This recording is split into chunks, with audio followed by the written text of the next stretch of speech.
Were they eating more calories than they could expend, right? And it's because Have you ever fallen for the myth that to lose weight, we just need to eat less and move more? That's what we've been told for decades.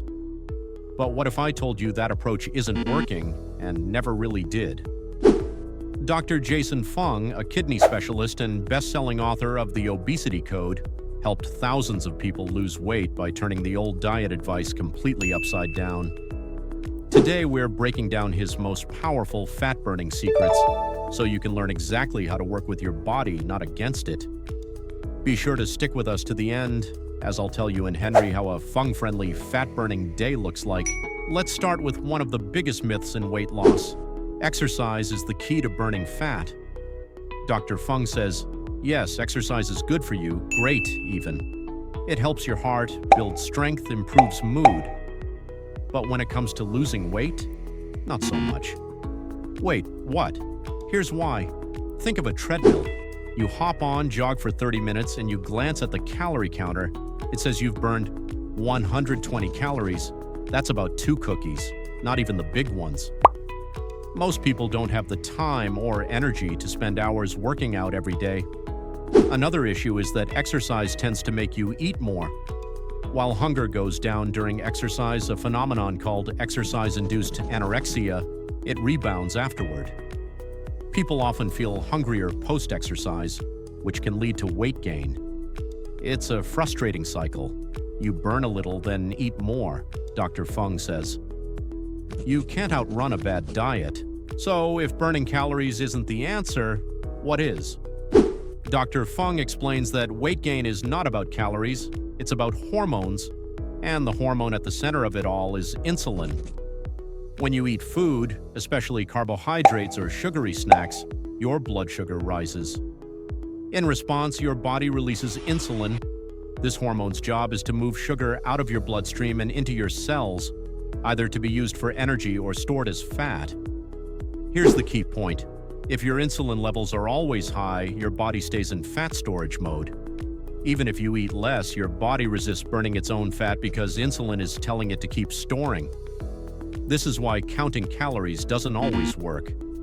The real issue isn't the amount of calories, but the constant elevation of insulin throughout the day. Dr. Fung explains that to burn fat, you have to lower your insulin levels.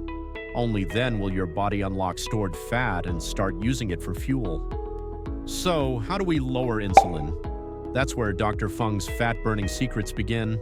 Let's go step by step. First of all, stop constant eating. Henry thinks about how he ate today. Breakfast at 8 a.m., snacks at 10, lunch at noon, snacks again, dinner, dessert, late-night snacks. That's 14 to 16 hours of eating, and insulin stays high all day.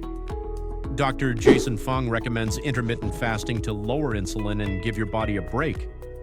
Now, don't panic. Fasting doesn't mean starving. It just means giving your body a break between meals, long enough for insulin levels to drop. You can start simple. Skip breakfast and eat only lunch and dinner. That's called 16 to 8 fasting, 16 hours of fasting, 8 hours of eating. During the fasting period, insulin drops and your body finally starts burning stored fat. Fasting also boosts growth hormone, improves insulin sensitivity, and helps regulate appetite hormones like leptin and ghrelin. And no, you won't starve your metabolism. In fact, short fasts can increase your metabolic rate. So Henry starts slow. He skips breakfast, drinks water, black coffee, or tea. That's how you can let your body shift into fat-burning mode as well. Here's a surprisingly easy tip. Drink a glass of water before meals. Why? Because up to 60% of what we think is hunger is actually thirst.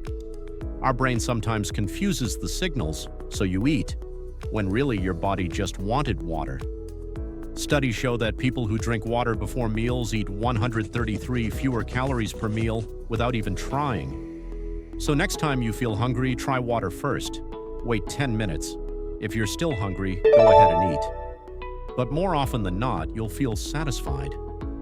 Hydration also improves metabolism, flushes out toxins, and helps your organs function better, including your liver, which plays a key role in fat burning. Pro tip: add a squeeze of lemon or a pinch of salt for added electrolytes if you're fasting. Dr. Fung also recommends to eat more legumes, the nature's fat-burning food.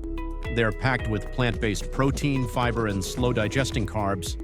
These all help keep your blood sugar and insulin stable. Legumes make you feel full longer as well. That means fewer cravings, longer gaps between meals, and more fat burning in between. And here's a bonus. They're cheap, easy to cook, and go great in soups, salads, or stews. That's why Henry makes sure to add lentils, beans, and chickpeas to his diet. Next secret, eat more protein as it's a natural appetite controller. Not only does it help build muscle, it also takes more energy to digest than carbs or fat. That means your body burns extra calories just by processing it. This is known as the thermic effect of food. Protein also triggers hormones that reduce appetite and help you stay satisfied between meals.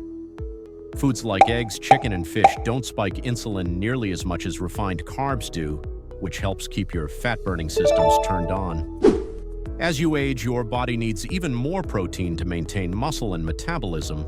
So if you're trying to lose weight or avoid weight gain, increasing your protein intake can make a big difference. The next point will not only be a challenge for all sugar teeth, as sugar is sneaky and everywhere.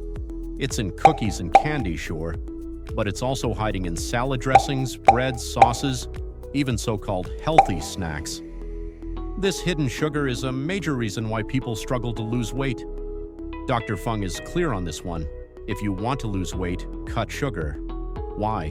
Because sugar spikes insulin like crazy. Then your blood sugar crashes, making you hungrier. This creates a vicious cycle of cravings, overeating, and fat storage that's hard to escape. Instead, swap sugary foods for low glycemic fruits like apples or pears. They satisfy your sweet tooth without messing with your insulin. Even better, eat fruit as a pre-meal snack to curb appetite. The last secret, if you must snack, choose smart snacks. Dr. Fung isn't a fan of snacking because every time you eat, your insulin rises, and that interrupts fat burning. But if you absolutely need a snack, choose something that won't spike your blood sugar or trigger cravings. The best choices are snacks that contain healthy fats, fiber, or protein, like a handful of nuts, a boiled egg, or a few slices of avocado. These types of foods keep you satisfied and don't send your insulin levels soaring. The key is to keep portions small and purposeful. You're not eating for entertainment, you're eating to support your body. So ask yourself, am I truly hungry or just bored or stressed? So what does a typical fat-burning day look like using Jason Fung's approach? You might start your morning with a glass of water or black coffee, skipping breakfast to give your body time to burn fat. Around midday, you have a nourishing lunch with protein, fiber, and healthy fats, like grilled chicken with lentils and leafy greens. Later, you enjoy a satisfying dinner of salmon and roasted vegetables cooked in olive oil. If you're truly hungry in between, a small portion of nuts or a boiled egg can help. But you're no longer grazing all day.